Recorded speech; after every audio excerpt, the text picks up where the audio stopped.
पिछली साखी में आपने देखा कि किस प्रकार श्री गुरु नानक देव जी ने अपना शरीर त्यागा। अब आगे देखते हैं क्या हुआ। श्री गुरु नानक देव जी ने इस विषय पर कोई वसीयत भी न की थी, न ही किसी को इस विषय पर उनसे पूछने का कभी साहस हुआ था। उन दिनों भी अंतिम संस्कार के लिए 2 विधियों का प्रचलन था, एक वैदिक रीति से अंत्येष्टि तथा दूसरी मुसलमानी शरहा अनुसार दफन करना। किंतु गुरुजी ने तो समस्त जीवन इन दोनों प्रणालियों से ऊपर उठकर निरपक्ष जीवन जिया था। उनका नारा था, न हम हिंदू न मुसलमान, अर्थात मैं परम ज्योति का सेवक एक इंसान मात्र हूँ। इसलिए उन्होंने बचपन में जनेऊ भी धारण करने से साफ इनकार कर दिया था, क्योंकि उनका मत था कि उसको धारण करने से समाज में जाति वर्ण भेद के नाम पर बुराइयां उत्पन्न होती हैं तथा बहन भाई में भी नारी पुरुष के नाम पर मतभेद उत्पन्न किए जाते हैं, जबकि दोनों को समाज में बराबर के अधिकार मिलने चाहिए। गुरुजी ने अपने समस्त जीवन काल में जहां हिंदू समुदाय के कर्म कांडों, आडंबरों तथा पाखंडों का विरोध किया, वहां इस्लाम की रूढ़िवादी विचारधारा का भी कड़े शब्दों में खंडन किया। अतः उन्होंने मानव समाज का नए रूप में पथ प्रदर्शन किया। कुछ लोगों ने प्रस्ताव रखा कि गुरुजी की राय जानने के लिए उनकी वाणी से सीख ली जाए।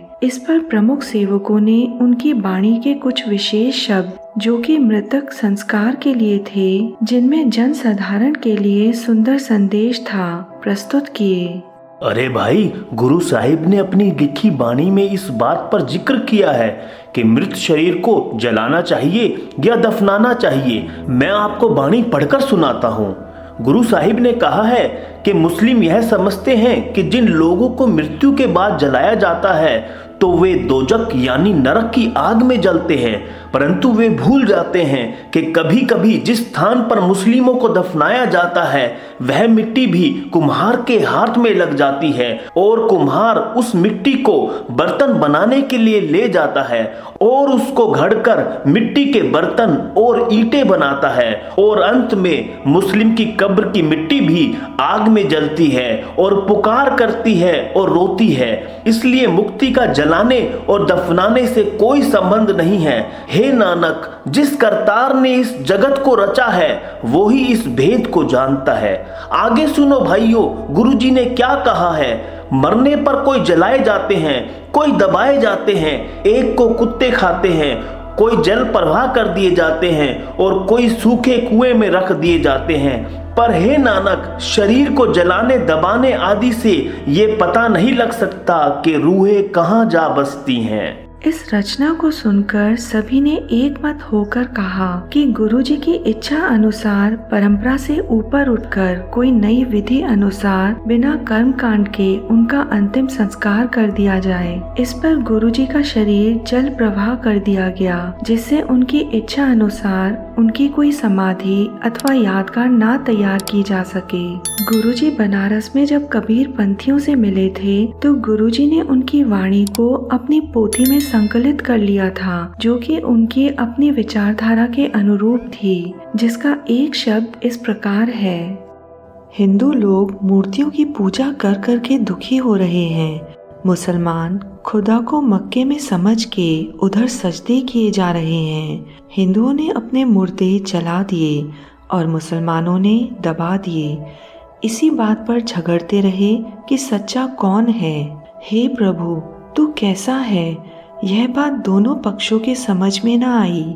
हम आपको यह बता दें कि श्री गुरु नानक देव जी की मृत्यु अथवा शरीर छोड़ने के बाद क्या क्या हुआ, उस पर बहुत से ज्ञानी लोगों में मतभेद है। कोई कहता है कि हिंदू मुस्लिमों में झगड़ा इस बात पर हुआ कि उनकी देह कौन जलाएगा या दफनाएगा, हिंदू या मुस्लिम, और अंत में गुरुजी का पार्थिव शरीर फूल बन गया। तो कोई कहता है जब उनका भरा पूरा परिवार था तो बाहरी लोग इस बात पर क्यों लड़ेंगे कि उनकी क्रिया कैसे होगी, परंतु गुरुजी की अंत्येष्टि कैसे हुई होगी, जो हमने इस घटना के माध्यम से बताई है और जिसे सरदार जसबीर सिंह जी ने लिखा है और बताया है, वह हमें सबसे ज्यादा सार्थक लगता है। आपका इस विषय पर क्या विचार है? कमेंट बॉक्स में अवश्य लिखें।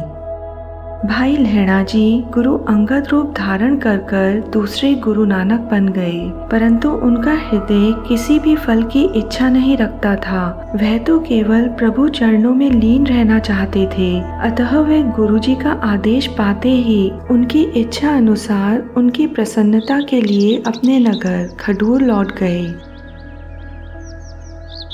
खडूर पहुंचकर वह सीधे अपनी बुआ विराई जी के यहाँ पहुँचे और उनसे अनुरोध किया कि मुझे एकांतवास के लिए एक कमरा चाहिए और मेरे यहाँ पर होने का किसी को भेद न दिया जाए, यहाँ तक कि मेरे परिवार को भी, क्योंकि मैं चाहता हूँ कि मेरी बंदगी में कोई बाधा न डाल सके। बुआ विराई जी ने उनको आश्वासन दिया कि ऐसा ही होगा। इस प्रकार बुआ विराई जी के यहाँ गुरु अंगद देव जी अपनी इच्छा अनुसार साधना में लीन हो गए।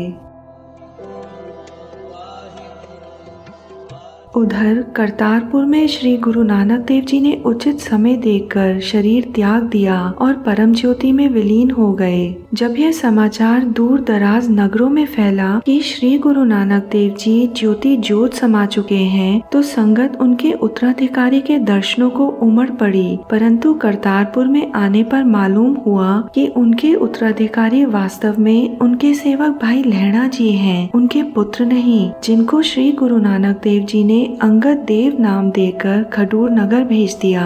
अतः संगत नए गुरु की तलाश में खडूर नगर पहुंच गई, परंतु वहां से उनको निराश होना पड़ा, क्योंकि श्री गुरु नानक देव जी के नए उत्तराधिकारी गुरु अंगद देव जी कहीं दिखाई न दिए। बुआ विराई जी अपने दिए गए आश्वासन पर पूरी तरह पहरा देती। इस प्रकार कई दिन व्यतीत हो गए। संगत व्याकुल हो उठी। वह कोई युक्ति सोचने लगी कि श्री गुरु अंगद देव जी को किस प्रकार और कहाँ ढूंढा जाए। अंत में कुछ श्रद्धालु भक्तजनों ने बाबा बुड्ढा जी से विनती की, जाने गुरु अंगद देव कहाँ गए हैं? आप गुरु अंगद देव जी को खोजने में हमारा मार्गदर्शन करें।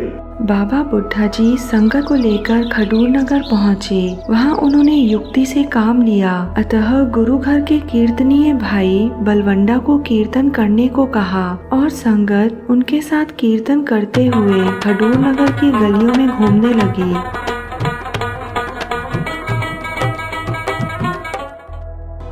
आगे क्या हुआ यह देखने के लिए हमारा चैनल सब्सक्राइब करें, वीडियो लाइक करें और शेयर करें। हमें सपोर्ट देने के लिए ज्वाइन बटन दबाएं। सतनाम श्री वाहे गुरु।